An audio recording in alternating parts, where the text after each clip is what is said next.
asalaamaaleykum maa ngi tudd Awa Diakhaté nekk responsable technique et commercial bu Syngenta. donc tey dañoo ñëwoon fii si Mboro ci toolu Pa Souhaibou Diaw pour wan leen sunu chou Fructor.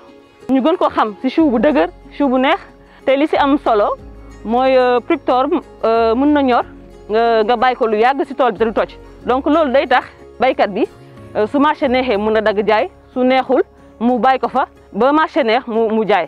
donc loolu nekk lu am solo qualité am tax na ba si marché bi soo ko fa yóbboo prix bi am solo ngay am.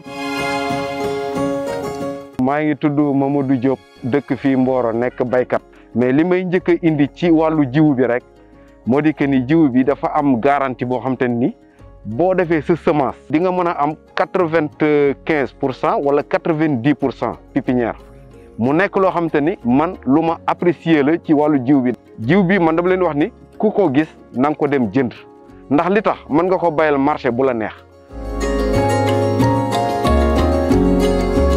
ñun nag noo ngi tudd Souhaibou Diaw président UMN union marché littoral te Mboro ñun daal di liggéey supame lu bëree bëri waaye supame bi ni ñu ko gisee si qualité bi ak baaxaay bi ak gaawaay bi ak ñemeruur gi vraiment mosuñu ko gis beneen suuf te loolu itam doy na ci seere ñii fi daje ñëpp tey ku nekk nee na qualité bi wax dëgg yàlla man mosuma koo gis. marché bi bëgg doom bu dijji mën nga ko bayal marché bi bëgg doom bu sew mën nga ko bayal parce que doom bi buy génn rek commencé na am dëgëraay bi kon dagg bi mi ngi dépendre ci yow. am ngeen jiwu Fructor boo xamante ni képp koo xamante ni yaa ngi koy jënd di ko bay man mun naa ne su la neexee mën ngaa bañ a tee perte.